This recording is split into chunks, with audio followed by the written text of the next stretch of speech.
আসসালামু আলাইকুম ওয়া রাহমাতুল্লাহ। আশা করি মহান আল্লাহ রাব্বুল আলামিনের অশেষ মেহেরবানিতে সকলেই ভালো আছেন। সাহরি ও ইফতার রোজার দুটি গুরুত্বপূর্ণ অংশ। সাহরির মাধ্যমে রোজার সূচনা হয় এবং ইফতারের মাধ্যমে সমাপ্তি। তাই ইফতার ও সাহরি সুন্নত পদ্ধতিতে করা আবশ্যক। কিন্তু মানবিক প্রবৃত্তি, ভুল ধারণা ও স্থানীয় প্রচলনের কারণে সমাজের অনেকেই সাহরি ও ইফতারে বেশ কিছু ভুল করে বসেন। এই বিষয়গুলো পরিহার করলে রোজাগুলো আরো অনেক বেশি সুন্দর হবে। তাই এই বিষয়গুলোর প্রতি খেয়াল রাখা জরুরি। আজকের ভিডিওতে আমরা সাহরি ও ইফতারের প্রচলিত ভুলগুলো তুলে ধরবো ইনশাআল্লাহ। তাই সম্পূর্ণ ভিডিওটি মনোযোগ সহকারে দেখার অনুরোধ রইল। আর ভিডিওটি ভালো লাগলে একটি লাইক দিয়ে চ্যানেলটি সাবস্ক্রাইব করুন। চলুন মূল আলোচনা যাওয়া যাক। সাহরির ক্ষেত্রে যে ভুলগুলো হয়ে থাকে, 1 নম্বর হলো সাহরি না করা। ঘরে খাবার থাকার পরও পানি বা অন্য কিছু দিয়ে নামমাত্র সাহরি করা। রাসূলুল্লাহ সাল্লাল্লাহু আলাইহি ওয়াসাল্লাম বলেছেন, আমাদের অন্যান্য কিতাবের অধিকারী জাতি অর্থাৎ ইহুদি ও খ্রিস্টানদের রোজার পার্থক্য সাহরি খাওয়া। সহিহ মুসলিম। 2 নম্বর হলো অর্ধরাতের পূর্বে বা আজানের পূর্ব মুহূর্তে সাহরি খাওয়া। উভয়টি সুন্নত পরিপন্থী কাজ। কেননা রাসূল সাল্লাল্লাহু আলাইহি ওয়াসাল্লাম বলেছেন, সাহরি বিলম্বে গ্রহণ করো। সুনানে তিবরানি। সহিহ বুখারীতে হযরত আনাস রাদিয়াল্লাহু তাআলা আনহু থেকে বর্ণিত, রাসূলুল্লাহ সাল্লাল্লাহু আলাইহি ওয়াসাল্লাম এর সাহরি ও নামাজের মাঝে 50 আয়াত তিলাওয়াত পরিমাণ সময় অবশিষ্ট থাকত।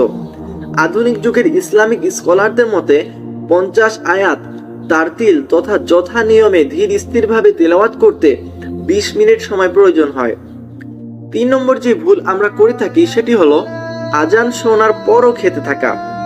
রোজা একটি ফরজ ইবাদত, তাই তাতে সর্বোচ্চ সতর্কতা কাম্য।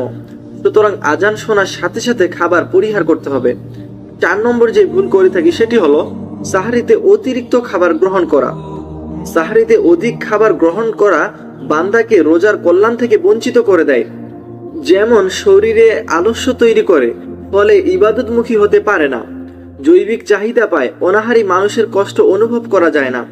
হাফেজ ইবনে হাজার আসকালানী রহমতুল্লাহ আলাইহি বলেছেন, মানুষ স্বাভাবিক ক্ষুধায় যতটুকু খাবার গ্রহণ করে সাহরিতে সেই পরিমাণ খাওয়া মুস্তাহাব, অর্থাৎ খুব বেশি বা কম নয়, বরং মধ্যপন্থা অবলম্বন করা। 5 নম্বর হলো খাওয়ার সাথে সাথে শুয়ে পড়া। এটাও সুন্নতের পরিপন্থী এবং স্বাস্থ্যের জন্য ক্ষতিকর। অন্তত মসজিদে যে জামাতে নামাজ আদায় করা উচিত। রাসূলুল্লাহ সাল্লাল্লাহু আলাইহি ওয়াসাল্লাম রমজান মাসে ফজরের নামাজ আদায় করে মসজিদে ইবাদত করতেন। সাহাবীদেরকে দ্বীন শেখাতেন। সূর্যোদয়ের পর ইশরাকের নামাজ আদায় করে ঘরে ফিরতেন। এবার জেনে আসি ইফতারের যে ভুলগুলো আমাদের হয়ে থাকে। 1 নম্বর হলো ইফতারের সময় হয়ে যাওয়ার পরও ইফতার না করা। সাংসারিক কাজ বা অন্য কোনো কাজে ব্যস্ত থাকা। রাসূলুল্লাহ সাল্লাল্লাহু আলাইহি ওয়াসাল্লাম বলেছেন, দ্রুত ইফতারকারী কল্যাণ লাভ করতে থাকে। সহিহ বুখারী ও মুসলিম। সুবহানাল্লাহ। 2 নম্বর হলো ইফতারের জন্য আজান শেষ হওয়ার অপেক্ষা করা, অথচ অপেক্ষা করতে বলা হয়নি। কুরআনে বলা হয়েছে, আল্লাহ তোমাদের জন্য সহজতা চান, কঠোরতা চান না। 3 নম্বর যে ভুলটি আমরা করে থাকি, ইফতারের সময় আজানের উত্তর প্রদান না করা। রাসূলুল্লাহ সাল্লাল্লাহু আলাইহি ওয়াসাল্লাম রোজাদার ও রোজাদার নয় এমন ব্যক্তিকে নির্দেশ দিয়েছেন, তোমরা যখন আজান শুনবে মুয়াজ্জিন যেমন বলে তেমন বলবে। সহিহ বুখারী ও মুসলিম। 4 নম্বর হলো ইফতারে অধিক সময় ব্যয় করা এবং নামাজ আদায়ে দেরি করা, জামাতে অংশগ্রহণ না করা। সহিহ মুসলিমে হযরত ইবনে আতিয়া রাদিয়াল্লাহু তাআলা আনহু থেকে বর্ণিত হাদিসের ভাষ্য অনুযায়ী রাসূলুল্লাহ সাল্লাল্লাহু আলাইহি ওয়াসাল্লাম সামান্য ইফতার গ্রহণ করে দ্রুত নামাজ আদায় করে নিতেন। 5 নম্বর হলো ইফতারের সময় দোয়া না করা। ইফতারের সময় আল্লাহ তাআলা দোয়া কবুল করেন, অথচ আমরা অনেকেই দোয়ার প্রতি গুরুত্ব দেই না। বিশেষত নারীরা ঘরের কাজে ব্যস্ত থাকেন।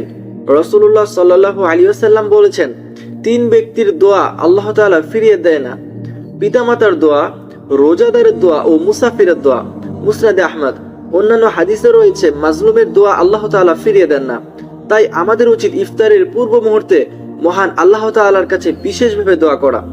6 নম্বর যে ভুলটি আমরা করে থাকি সেটি হলো ইফতারে অতিরিক্ত খাবারের আয়োজন করা এবং তা অপচয় করা। খাবারের জৌলুস রোজার সংযম ও ধৈর্যের শিক্ষার পরিপন্থী। আল্লাহ তাআলাও অপচয় পছন্দ করেন না। কুরআনুল কারীম ইরশাদ হয়েছে, তোমরা খাও ও পান করো, অপচয় করো না। মহান আল্লাহ তাআলা প্রত্যেক রোজাদারকে সাহরি ও ইফতারের ভুল ত্রুটি থেকে মুক্ত রেখে তাকওয়া অর্জন করা তৌফিক দান করুন। আমিন।